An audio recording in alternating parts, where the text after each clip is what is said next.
Hello ladies and gentlemen, this is Rails Barlow here, about to do a little bit of a breakdown of the Map 1 Dark Carnival early tank. I noticed a lot of people asking me exactly how to play this tank. There's people who I know who are getting better at Pro Mod or wanting to learn a general strategy how to play this, and I'm going to break down a little bit of footage from a scrim that I played in the past couple of days. I've played this tank 3 or 4 times in the last scrims that I've had in Dark Carnival, so there have been a couple things I've been doing recently that I've found to be working pretty well. So first of all here, this was like the 18% tank, so I'm going to waddle in from my position where I was, and first thing I'm going to do is I'm going to go to this van over here, and I'm going to try to keep sight on them. They're in the safe room right now, and I'll explain that in a second, because we did have a hit up. But I'm going to stay generally far back. They popped my boomer, my hunter is still kind of up, but they are actually playing it pretty conservatively right here. So this truck that I'm on, that I'm throwing these rocks from, is a nice place that you like to stay. There's also a bush with where my mouse pointer is over here you can go to, but it all depends on where the survivors' positioning are. And what I'm trying to do is I'm trying to go up here to take my rocks and hitbox them over the bus, but the survivors are playing it pretty well right now. They're not getting hitboxed, but now, interestingly, what they do is they're going to go back in the safe room to take a hit. Now, this is an okay thing to do with survivors, but as tank here, I want the survivors to get closer to me so I can actually land the rock. So I actually told the SI support not to go in here at all. So it's basically a waiting game right now, and it turns into kind of a Mexican standoff where I'm not taking chip. The bullets that they're hitting me with are doing about 1 or 2 damage each, and by the time they cycle out of that safe room in a couple minutes, I've taken 200 damage.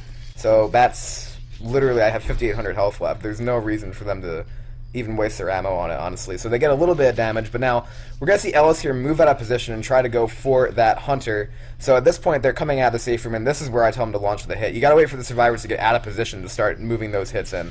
So I'm going to jump up to the very top of the semi and throw the rock in. It does get skeeted. Hunter gets killed. Jockey gets shut down. Now the survivors, they played it very, very well so far. I wasn't able to get anything. My support's getting shut down.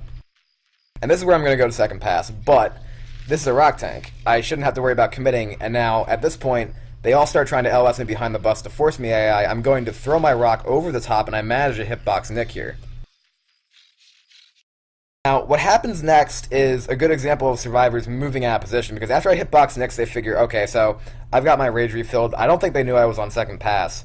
But now, what Ellis does here, I'm going to take advantage of, and you should watch for this, because when survivors move out of position, you can really capitalize on it. So Ellis is going to come up here and try to chip me. I'm going to curve the rock down over the truck, and then I'm going to jump in, I'm going to hit him once, and then I'm going to run back out, because this is still a long tank that I'm trying to play, but Ellis got way, way too aggressive there, so I'm going to cycle back up here, and from that, the survivors got really out of position, single boom lands, jockey lands, and now I'm back in, and I've got them right where I want them. They're in the safe room. I'm not losing rage. They're bleeding a little bit, but actually they're not bleeding yet. They haven't committed pills. Sorry, foreshadowing. I tried to throw my rock in there at Rochelle, and it obviously doesn't land. But now I'm still in great position here. I still got about, I'd say like 4,000 health, something like that. I try to hitbox Rochelle there, it doesn't work. And now, when I go for the hitbox, I'm going to move all the way to the top of that semi and curve it right over the bus and nail Ellis in the face. Now Ellis is going to be bleeding. And then that charger does manage to land as well. Great job by the SI support. Like I said, this is a very support-driven tank. At this point, not learning from his earlier mistake, the survivors are still moving out of position, trying to drive me off of this here. But as tank, you want to keep this position on top of the bus. You really want to just, like, the hitbox that you can do there, and then if they were to have moved to a different spot or tried to chip me too much, I would have moved back here to that rock, into that area where you can still keep set on them. But now Ellis has come up here again, and he is going to pay for that, because once you move into this area here just solo or separate from your team as survivor, you're giving the infected a great opportunity. So here comes Ellis. I'm going to curve rock him again. Going to jump down, and this is actually going to be an in cap on him. This is where things go to hell for the survivors. I get the in cap, I jump on top of this car, I'm going to throw a rock, land it on Coach. They're all distracted, the double boom lands, and now this is an important part, because right there with that double boom, common sense says double boom means tank commits, but not in this area, because they have the entire safe room back there to run back in, and if I had gone in on Coach there, I don't think I would have gotten anything, because as you can see, the horde is nowhere to be found. So I decided to keep playing as a rock tank. I have about 2,200 health left, I'm pretty sure, right here. So I'm going to start playing a little bit more conservatively, not taking that much more chip. And I managed to get back out, and here comes my horde. So this is good for me now. And I get the rock there on Nick. And now I'm going to keep trying to lob these rocks over. Rochelle runs into Common and gets rocked. So now they're taking an absolute, just abhorrent amount of damage for this tank. It's really not what you should be taking. Nick gets rocked here as well. I'm just playing it safe. I'm lobbing rocks, I'm running back, I'm not letting them chip me. This rock's bad because I should have gotten it over the bus. but I obviously did not. So now I'm going to try to keep in sight, throw more rocks over, nice charger landing, does another 10 damage, and they're just taking an absolute, just insane amount of damage at this point. A lot of rocks have landed, they're getting frustrated, they're bleeding out a lot. And this tank, you shouldn't think of it as a wipe tank, just think of it as how much damage you can do.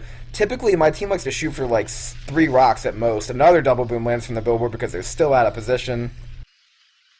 So the survivors are frustrated now because they know they shouldn't be taking this much damage on this tank. This is all the infected could possibly want on this. So I'm going to run back up to my top here, going to try to curve another rock down. Does get skeeted because they have realized that they need to step back to skeet those rocks from the survivor perspective.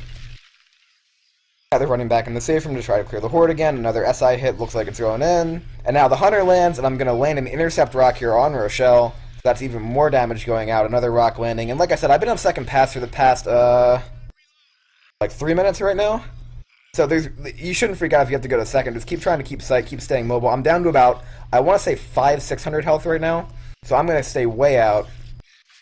They're still splitting up here. They're frustrated as all hell. Now I'm back here, still trying to keep sight. I could have probably kept the tank a little bit longer had I run somewhere else, but like I said, they're all bleeding, all pills committed. This is literally all this SI could want. Another hit is going to go in here, more damage going out. Smoker lands for a little bit. They do skeet the rock. But yeah, the general perspective that I like to keep on this tank is just what I'm doing right here, cycling back and forth, and really just bouncing between where you saw me go. I transitioned from the white vans up to the top of that truck, up to the back there just to keep sight, and just keep throwing the rocks and let your support do the work. It's really all about what the support can do, so hope that is a little bit helpful there. That's how we generally like to play that tank, and I hope that gives you guys an idea of just what you can do to give the survivors a really bad time on a tank that usually doesn't do a whole lot of damage. Like I said, if the survivors play it well, they should be able to only take maybe 1 or 2, maybe no rocks, maybe a no-hitter. But still, that's a general way I'd like to play it. So, have fun shooting zombies, guys.